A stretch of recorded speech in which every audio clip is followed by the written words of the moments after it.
Welcome to Katsucon video. Katsucon was held on February 15 through 17, 2013 in National Harbor, Maryland at the Gaylord National Resort and Convention Center. This is the first time I got to attend Katsucon. Usually due to other years, Katsucon would be around the same time as the Daytona 500, but due to the NASCAR changing their schedule due to the NFL, the Daytona 500 has been moved back, and now I could finally attend. On top of that, the group I was part of for AUSA kind of fell apart, so I really wasn't able to attend a fall convention, so that opened up some of my money. Now, we'll start off with the drive to Katsucon.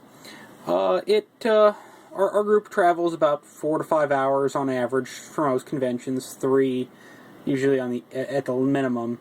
The drive down wasn't bad. We got lost once or twice. We got lost once on the way back outside of DC, but we just ended up taking our food break. And on the way down, we got lost outside of Harrisburg, which was just due to some bad luck. My cousin's phone GPS died on us, and bad luck. We ended up staying at the Westin Hotel instead of the Gaylord. The Westin was about 2 blocks down from the convention center, and it was nice. It was one of the nicest con hotels I've ever stayed at.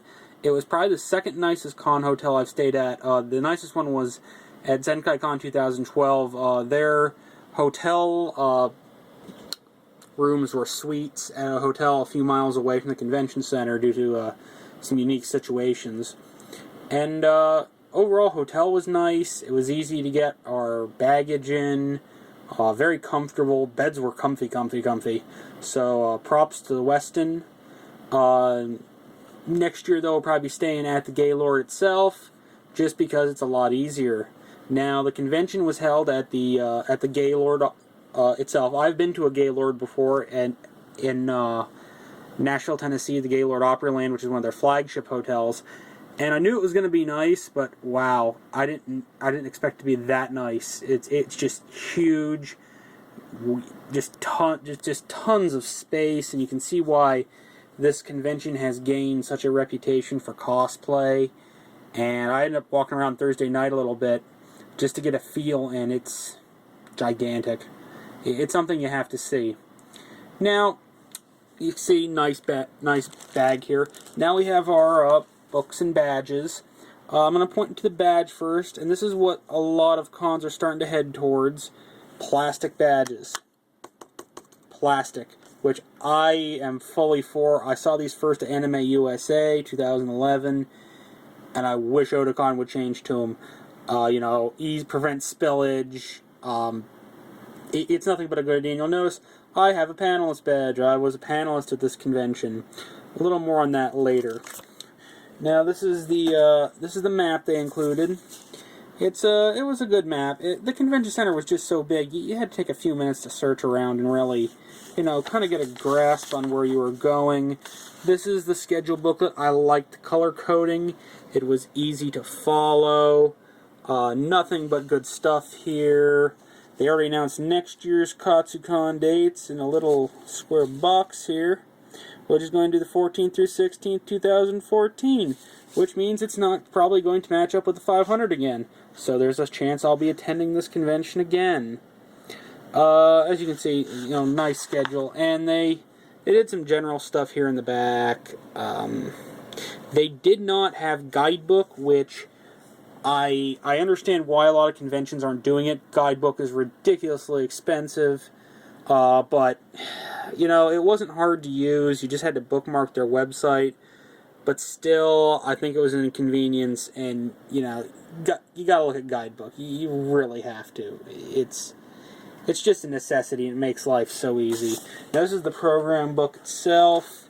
Again, still very, very nice. The inside, it's gorgeous. It was a thick book. A lot of stuff to cover.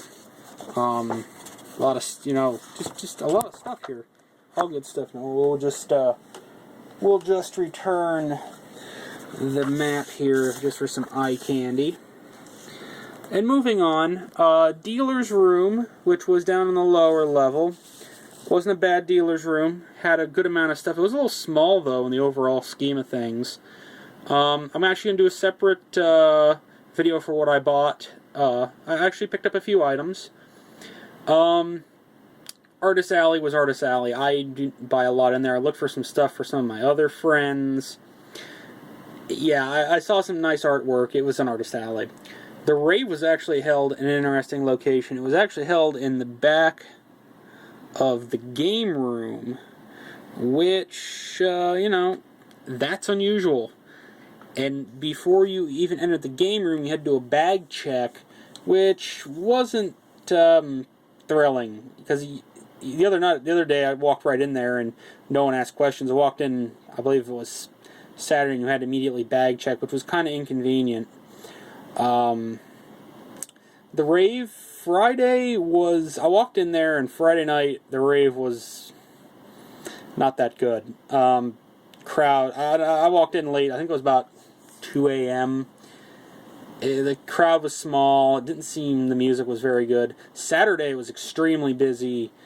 Again, I'm not a raver. I just go in to see what's going on, and I'm not sure the rave. It was definitely not an Otakon rave, but moving forward.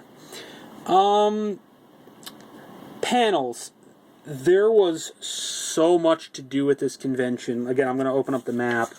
There were so many panels to attend, and I actually ended only getting to attend a fraction of what I wanted to attend. I'm not even going to name what I attended just because I attended so little. I did attend the voice actors panel, which was interesting. They had Funimation Industry. They had, I believe, Animeplex was also here. They had such a wide assortment of voice actors. Greg Ayres was there. Crispin Freeman.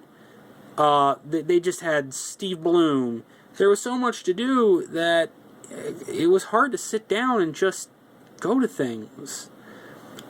We actually ended up running a few panels ourselves. My friend Max, brought his hentai panel, which went okay. It was 2 hours long. His hentai panel is named, it's escaping my mind right now, it was quite a long time at this con to be sitting, but I think the crowd enjoyed it. And it's Boko no Pornorama, there we go. And we actually brought D&D to this convention. I kind of felt the first half hour was flat. I don't think the stories really turned out well. It's our stories panel. We picked them up in the second half when we got people participating, but I think we have to work on our pacing with our own panels. We did help out with another panel Friday night. Essentially almost a dating game kind of thing where people meet people. It needed a little more work than we put into it. I was a last minute addition. I mostly did crowd control. But I actually did attend the World Cosplay Summit, the semifinals. There were only 9 acts, which was a little disappointing. I mean, of the 9 acts, 5 of them I'd say could have easily won. I would almost describe the World Cosplay Summit as a French art house movie of The Masquerade. I actually did not attend The Masquerade at this convention. It was 2.5 hours long, and I honestly can't sit that long. But, I didn't say till the end of the World Cosplay Summit either, because there was a long judging period, which I think is the weakness of a lot of masquerades. The judging period. We're sitting there, and depending on what entertainment's going on, it's either really boring or sometimes entertaining. You get some guys with their cracking jokes, maybe a performance, a fun skit. Now, one thing that Katsucon did have a lot of problems with were their time tables. World Cosplay Summit started at least 30 minutes late, but due to only having 9 teams, that actually was not a disqualifying offense. But the Sound B HD concert, the J-Rock concert, started 45 minutes late, and that was a major problem, because I would have liked to see more of what they kind of brought. I listened to one song from them, and I actually walked out. I had to do a panel, but they didn't seem very good. I hate to say that's not cool, but what are you going to do?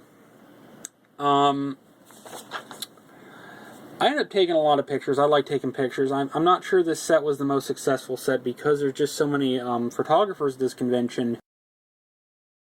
Everybody kind of had photo shoots set up, and I'm not sure this is the most successful set we've ever had.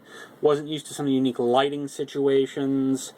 I'd actually say there was almost more photographers at Katsucon because of the beautiful scenery than there are at Otakon. I thought Friday was just stressed in general, probably because the weather was good and people were going to be concerned about that. Saturday seemed a little more relaxed for picture taking. And in general, Sunday I thought was maybe the busiest day of the convention. The dealer's room, they actually hit capacity in the dealer's room, and people had to wait in line.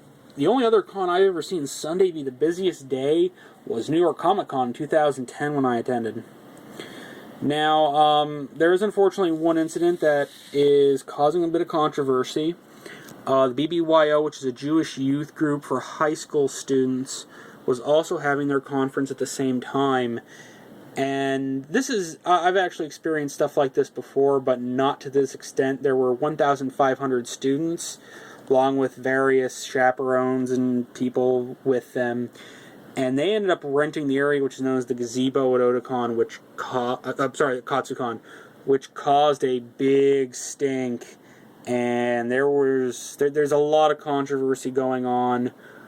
I actually had no problems. I'm a big guy. No one tends to bother me, but I was not cosplaying, and there's a lot of rumors going around. This is not the first convention I've been with that I've been to that have had other conventions. ZenkaiCon 2009, the Mighty Men of Valor Christian group were having their conference the same time as they were. They were actually not a single problem. They were they were great attendees. They were great people. And a national fraternity at ZenkaiCon 11 was having their conference. And you know it's going to be an interesting conference when they're unloading all kinds of soda and implements to have fun from their trucks. And there's no problems there. Now, some of my closing thoughts. It was a good convention. I'm definitely considering returning.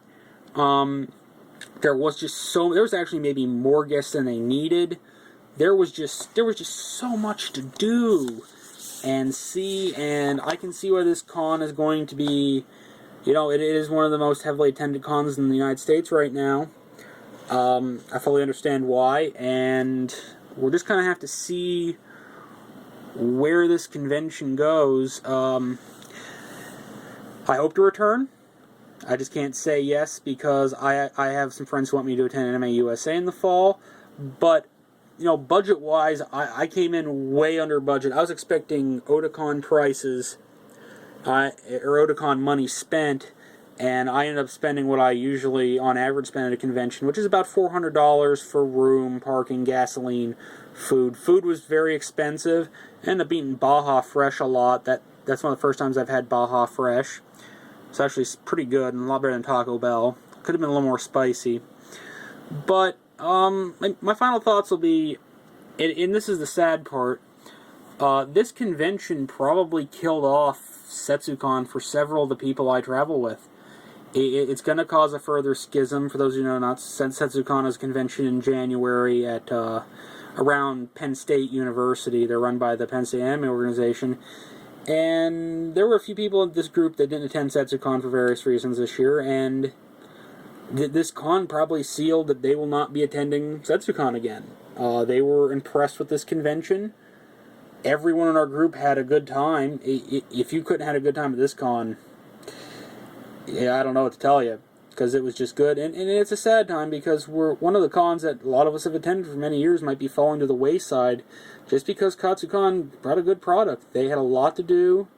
I had no staff problems at this con. The only little problem we had was during a panel we were helping run, they didn't check 18 plus wristbands, and the situation was resolved quickly. I have nothing else to add except I hope to be able to return next year. Thanks for watching.